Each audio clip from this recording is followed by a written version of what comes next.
Soye Savoir, we love Today FM. Today FM rocks. Today's hit music on Today FM. In this bulletin, Education Minister speaks out on bullying. Police to step up presence in the wake of school brawls. And drug bust on farmlands, 21-year-old in custody. From the studios of FBC Suva, Deva Lindua. Education Minister Rosie Akbar says violence among children is a learned behavior even before they enter the school system.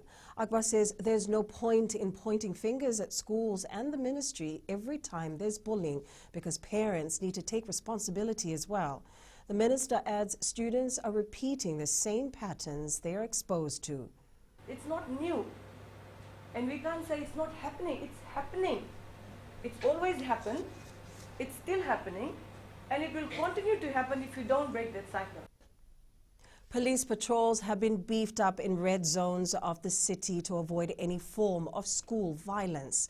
This comes amidst reports of several brawls involving students from some prominent Suva schools this week. Police spokesperson Ananai Soro says these incidents mostly occur at the Suva bus station after school hours. She adds these cases are common, particularly at this time of the year, and they're working to ensure there's more police presence to deter these incidents. That was unfortunate. That is why the message was reiterated this morning to the respective commanding officer to make sure that they have visibility on the ground because it's a time where school rivalry is at its peak, not only with current students but also former students.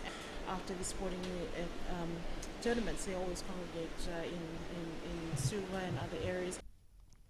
5,000 marijuana plants and 30 bags of dried leaves have been seized by police. Police confirms a search was conducted following the raid on 2 farms and more than $5,500 cash was discovered, which police believe was obtained from the sale of drugs. A 21-year-old man from Korolebu, Nabosa has been consequently charged with 1 count of unlawful cultivation and 2 counts of found in possession of illicit drugs. The suspect is the alleged owner of the farms. Korolebu and Namoli villages in Nabosa help police in the seizure of the marijuana.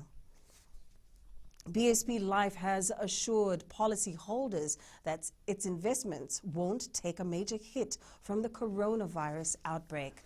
With a $760 million portfolio, the insurance provider has a majority interest in Sofitel Resort and Spa in Nandi. Managing Director Michael Nathola says their investment base is diverse enough to ensure that COVID-19 will have a minimal effect on their returns. We are always forward-looking in the way we manage the portfolio to ensure it's diversified so that it can manage and withstand shocks as and when they occur. So at the moment we're preparing for discussion with our board on the bonus payouts to be paid to policyholders for 2019 year. There will be some robust discussions there. Fijian Competition and Consumer Commission Chief Executive Joel Abraham says they're now pushing telecommunication companies to invest more in their infrastructure. Following the reduction of charges for the Fintel cable lending station, a number of telecommunication companies have reduced prices for their data bundle plans. This has enabled more access to affordable internet. However, there is now a need for services to reach more Fijians. Refurbishment and putting up new towers so that you can reach areas that don't have connectivity. We are also currently looking at the backhaul fiber access rates that is offered to ensure that there is non-discriminatory access and free and fair competition. Abraham adds that a reduction in prices is always good news for consumers. 7 people will front court soon for damaging road infrastructure. Fiji Roads Authority Chief Executive Jonathan Moore says the FRA is serious when it warns that motorists who damage new roads will be fined. There has been significant damage along the new 4-lane road on the Kings Highway and Railway Bridge to Nakasi. Moore adds if motorists fail to pay the fine, FRA will take further legal action. Right now, I think we've got 7 cases at the moment being processed. The average cost of damage is around about $7,000 or $8,000 per incident.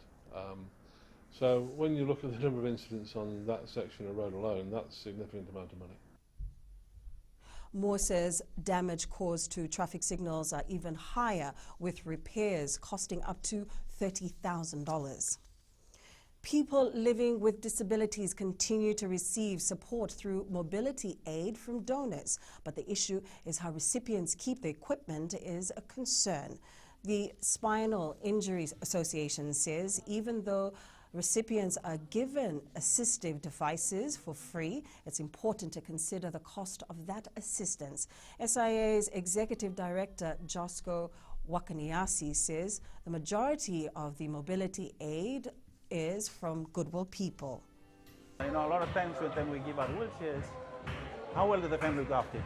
You know, does not mean that the product is of no financial obligation to the recipients. That all, you know, don't have to worry, you know, we didn't pay for it. Because these items are very, very expensive. You know, these equipments, they're very expensive, and it's free. Somebody's good heart and somebody's good, good thoughts that, you know, enable for these equipments then to be brought over to Fiji. Coming up, Olympic dream over for Hill. And Ba embarrassed in Tahiti. Stay with us.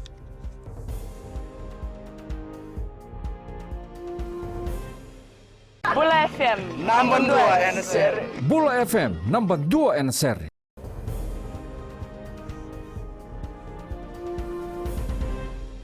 Winston Hill's dream of competing at the 2020 Tokyo Olympic Games has been shattered. The Commonwealth Games bronze medalist lost to Pacific rival Faustino Tong of Samoa in the preliminary bout of the Asia Olympic qualifying tournament in Amman, Jordan.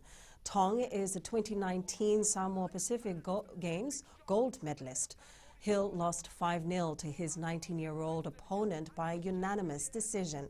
Tong will now fight Iran's Sajjad Kazimzadeh Postri as he keeps his Olympic dream alive.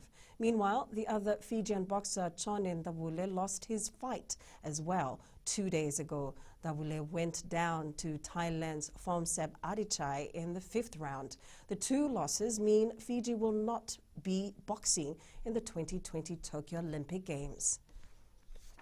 After a lapse of 10 years, Best Boxing Promotions will be bringing some of the top fighters in the Pacific back to Suva.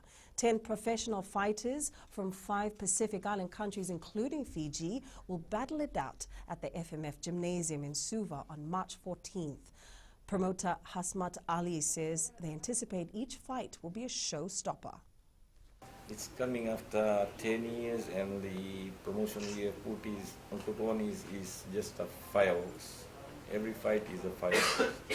There is no fight the boxers can go the easy ride. It's a toe-to-toe fight. Springboks Sevens head coach Neil Powell has decided to rest one of his star players this season at the Vancouver Sevens in Canada, which starts on Sunday. JC Pretorius has been left out of the final 12-member squad, but Powell says there's a possibility the youngster can get some game time in Vancouver should the need arise. The Canada Sevens defending champions had a chance to watch the famous Vancouver Canucks ice hockey team yesterday.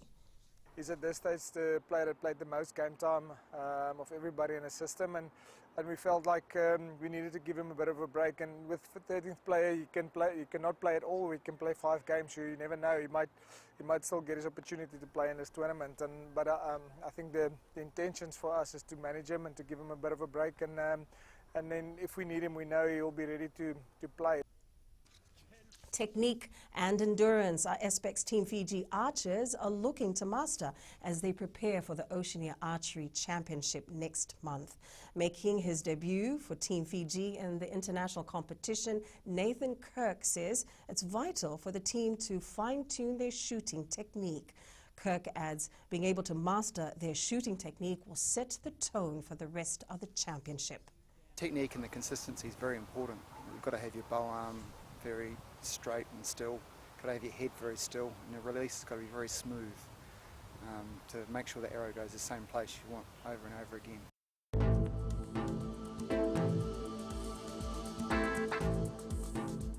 A trough of low pressure lies just to the west of Fiji. Associated clouds and occasional showers have been experienced across the country today.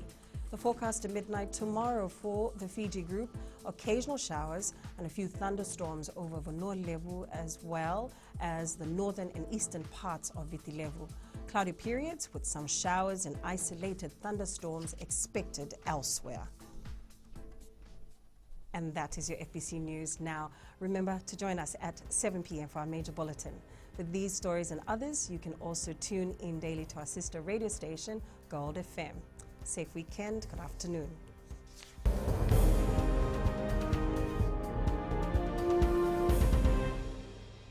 Bula FM, number 2 NSR. Bula FM number 2 NSR.